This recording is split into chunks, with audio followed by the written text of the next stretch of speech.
Hi, I'm Dempsey Pilot, and this week I'm reviewing... Sorry in advance for the sick voice. It feels like I've been sick for like ever, and I don't know, maybe I'm on my way out of it, maybe I'm not, we'll just have to see. Anyway, on to the real reason why you're here today. Toy Story 4 was directed by Josh Cooley and stars Tom Hanks and Tim Allen.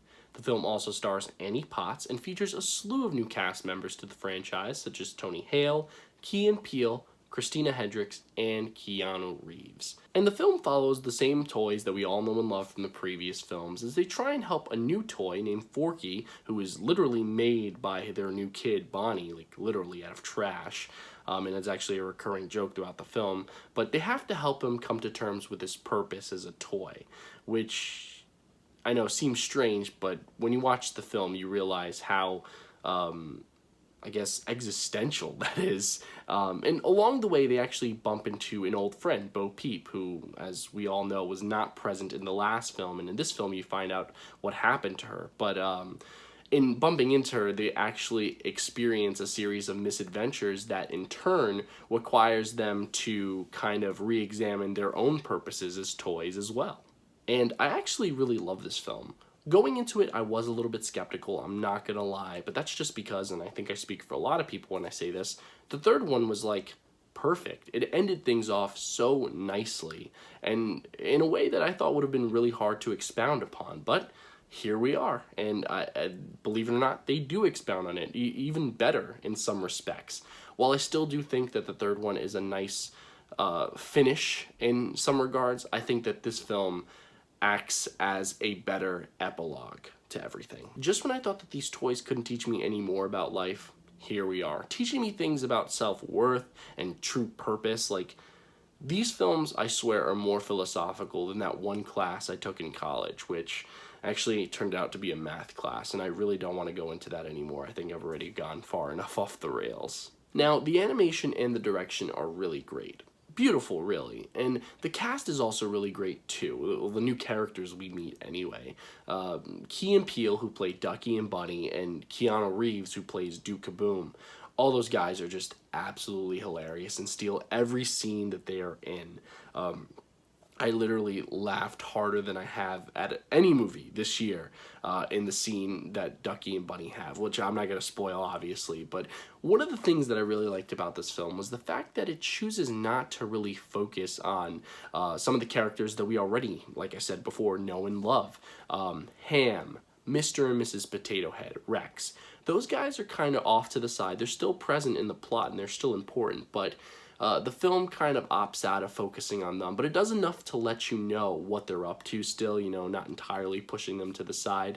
But it opts out of, you know, focusing on them to focus on these new characters, and I think it works so well because not only are these characters enjoyable to watch, but they're entertaining, and they really do help move the plot along. In fact, most of them are actually integral, very integral to the plot.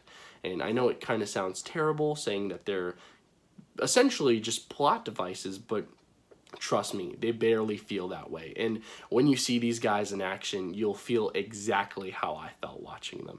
Of all the new characters in this film, though, I would honestly have to say that Forky is probably my favorite, though. Trash. Tony Hale was such a good choice for him, and honestly, he brings the character to life in so many different ways, and honestly, he's just another scene stealer, okay? He's hilarious.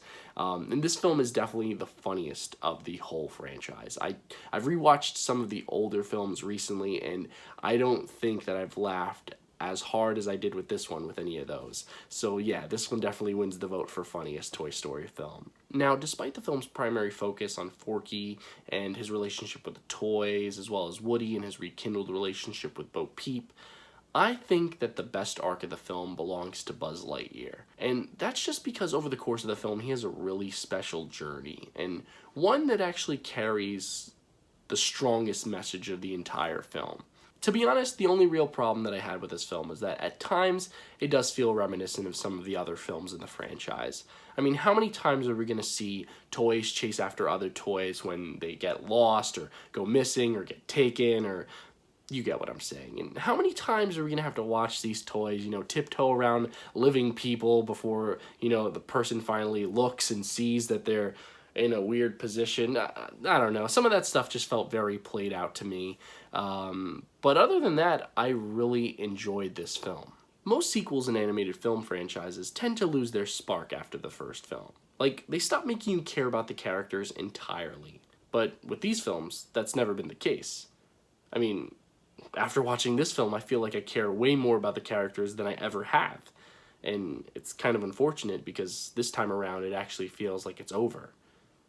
And you know, it's strange because when you think about franchises, you usually think trilogy or vice versa. But with its fourth entry, Toy Story has continued to do what it always does best: be innovative. Not only has it proven again that, you know, an animated kids film can be more than just entertaining, that it can be philosophical, but it's also proven that, you know, maybe good things don't always have to come in threes. And for that, I'm going to give this film 4.5 stars. Everything's gonna be okay! Guys, thanks so much for watching. As always, if you like this video, hit that like button, and if you're not subscribed, I would ask you please subscribe. I post new videos weekly, and I'm always working on new stuff, so make sure you stay tuned. Now, if you happen to see this movie and you liked it, or you didn't like it because maybe you don't have a heart, I don't know, just saying, please leave a comment below. I'd love to hear what any and all of you guys have to say. I actually love interacting with you guys via the comments. It's probably my favorite thing about having a channel, so yeah, I look forward to seeing them. And yeah, that's pretty much it for me, guys. Thanks again so much for taking the time out of your day to view these videos. It really does mean the world to me, and yeah, I should probably get back to work. So, or maybe I should take a rest because it looks like my voice is shot. Either way, until next time, I'm Dempsey Pallot. Take care.